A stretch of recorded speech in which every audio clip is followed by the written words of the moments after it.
है डॉक्टर साहब, पहचान किस तरीके से की जो है कि हमारी जो स्किन टाइप है, if that is oily, dry है या फिर कॉम्बिनेशन स्किन है? ये बड़ा आसान होता है।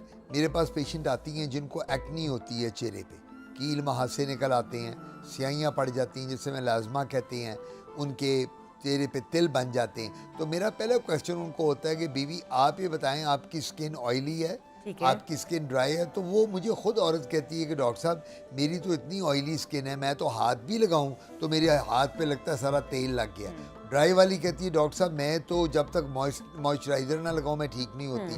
सो पेशेंट हिम और हर सेल्फ हमें आके बताता है कि मेरी स्किन, और हम लोग फिर जब एग्जामिन करते हैं तो हम असेस कर लेते हैं कि ये स्किन मरीज़ की ऑयली है या ड्राई। अच्छा डॉक्टर साहब, आपने बड़े मज़े की बात की कि स्किन को हाइड्रेट रखने के लिए नंबर 1 जो हमारी प्रायोरिटी होनी चाहिए दैट इज़ वाटर इनटेक। आपने नहीं कहा कि फलाने ब्रांड की क्रीम्स ले लो या वो कर लो, दो कि उसका भी इस्तेमाल हमें करना चाहिए, लेकिन जो नंबर 1 है for your skin that is water. देखिए अल्लाह ताला ने आपको क्यों ये नेमतों से नवाजा है। मेरे पास सब लोग आते हैं बच्चों को लेके क्लास 2-3 का, डॉक्टर साहब इसकी स्किन की कोई ग्लो नहीं है, इसकी ये नहीं। मैं कहता हूँ बेटा मैं अगर अभी से इनको क्रीमों पे, ऑइंटमेंट और ट्यूब पे लगा दूंगा एक क्लास 1 के बच्चे को या क्लास 2 के, तो मैं कहता हूँ कि ये तो फिर सारी उम्र इसी पे लगा रहेगा और इन दवाइयों के साइड इफ़ेक्ट भी होते हैं। तो मैं ये कहता होता हूँ नेचुरल अल्लाह ताला की नेमतें जो हैं जिनमें पानी बहुत इम्पॉर्टेंट है, फ्रूट्स और जूसेस हैं, मिल्क शेक्स हैं, दूध है, दही है, क्यों ना हम ये चीज़, सैलड्स हैं, सैलड्स बहुत अच्छी हैं। तो इन चीज़ों का जितना इस्तेमाल करेंगे आपकी स्किन फ्रेश। हाँ, वो स्किन जो बहुत ड्राई है उसको हम फिर मॉइस्चराइज़र देते हैं, moisturising cream, lotion, gel market में अवेलेबल हैं सारे ब्रांड्स के। वो हम मरीज़ को कहते हैं कि भाई रात को सोने से पहले एक दफ़ा पूरे चेहरे पे, बॉडी पे आप अपनी स्किन पे मॉइस्चराइजिंग क्रीम लगा लें, सुबह उठ के फिर एक दफ़ा लगा लें। लेकिन डॉक्टर साहब ये आपने बड़ी अजीब मुझे कमेंट लगा कि पेरेंट्स आपके पास आते हैं बच्चों को लेकर जो कि बहुत कम उम्र होते हैं और वो उनको भी मॉइस्चराइजर्स या चाहते हैं कि क्रीम्स वगैरह यूज़ करें। That is new for me. आप ये कहती हैं, मैं हैरान होता हूँ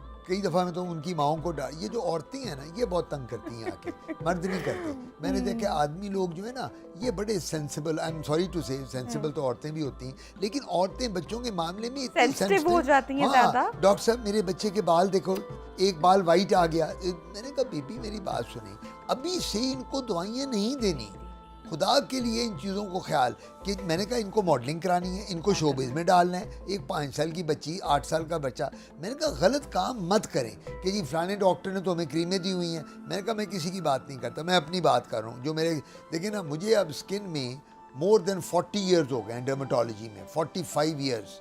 माई father was the founder of dermatology in Pakistan, doctor Ghulam Shabbir. Daddy ने शुरू किया, मैं गया, भाई बेटे सब स्किन में।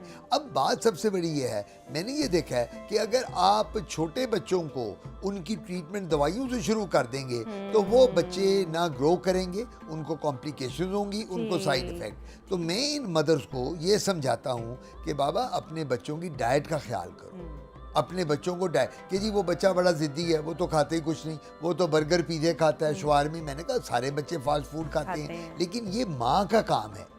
माँ किस लिए होती है? माँ बच्चा पैदा करके खाली उसको फेंकने के लिए नहीं होती, माँ का काम है पीछे भागती है बच्चों के, बेटा थोड़ा सा दूध पी लो, बेटा जिद कर रहे नहीं, फिर माँ क्या करती है दूध में ओवल्टीन डाल दे, फिर माँ किसी तरह और कोई चक्कर करके। So this is how the mothers they should treat their children. बिल्कुल बिल्कुल आप दुरुस्त फरमा रहे हैं, माँ को भी थोड़ा सा हर छोटी छोटी बात पे डॉक्टर के पास नहीं भागना चाहिए और बच्चों को, और आई गेस कि इवन के एडल्ट एज में भी इतना ज़्यादा तो क्रीम्स वगैरह की ज़रूरत ही नहीं होती। आई स्टिल रिमेंबर कि जब मैं अपने स्कूल में थी, हाई स्कूल में थी, इवन इन कॉलेज लाइफ, इतनी अच्छी स्किन होती है कि उसको किसी मेकअप की या किसी मॉइस्चराइज़र की ज़रूरत ही नहीं होती। लेकिन हम खुद एक्सपेरिमेंट कर करके हमारे यहाँ डॉक्टर साहब रंग गोरा करने का रुझान, ट्रेंड बहुत ज़्यादा है, तो रंग गोरा करने के चक्कर में भी हम बहुत सारी क्रीम्स का, इवन जैसा कि माओं का आपने जिक्र किया, माएँ बहुत कॉन्शियस होती हैं कि बेटी का रंग टैन है तो इसको टाइमली कैसे निखारा जाए, कैसे बेहतर किया जाए, और उस चक्कर में मैं इसी बात से बात आगे करूँगा। मैं गोरे रंग की सवालों से तंग आ गया हूँ। जो आती है खातून गोरा रंग कर दो, मेरी बेटी की शादी होने वाली है गोरा कर दो, मेरा होने वाला दामाद बड़ा गोरा है गोरा कर दो, इस लड़की की सास गोरी है गोरा। अब ये एक ऑब्सेशन जो हो गया है गोरे रंग का, ये क्यों हम लोग इतने कॉम्प्लेक्स में पड़ गए हैं?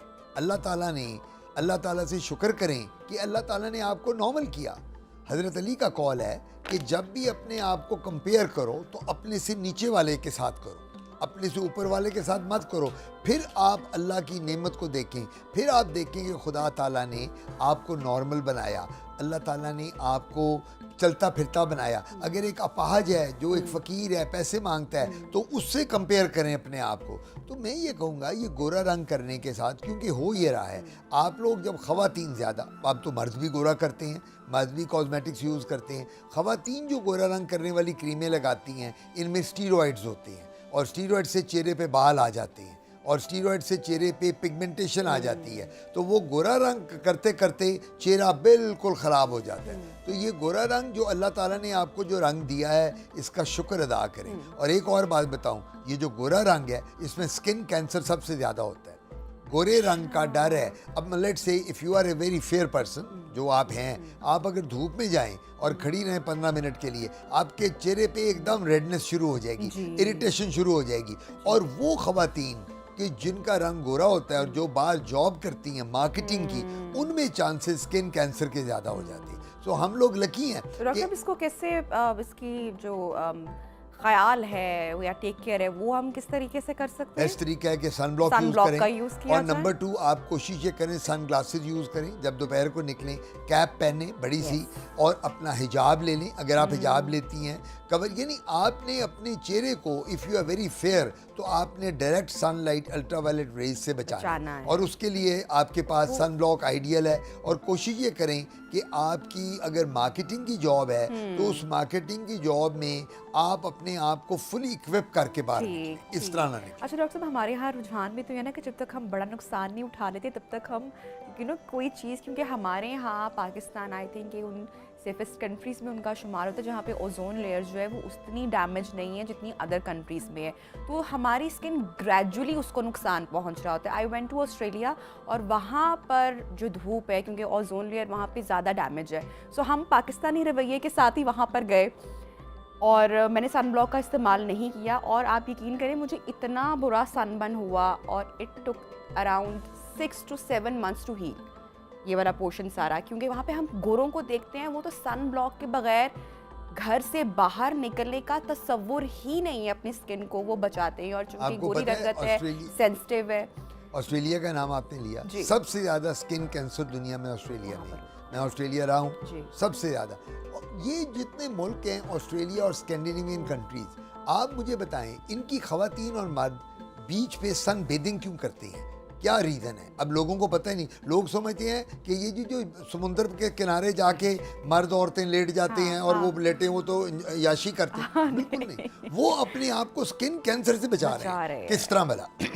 जब वो लेटती हैं बीचेस पे, जब वो उन बीचेस पे, तो वो खाली ये नहीं होता कि उन्होंने जाके कपड़े अपने कम करके तो लेट गए, नो, ये एक ऑयल यूज़ करते हैं। वो ऑयल क्या करता है? वो उनको टैन करता है, और वो ऑयल टैन करके जो अल्ट्रावायलेट रेज होती हैं, जो धूप की शुआएं होती हैं, उससे उस गोरी स्किन को बचाता है और फर्दर उनको स्किन कैंसर होने से बचाता है।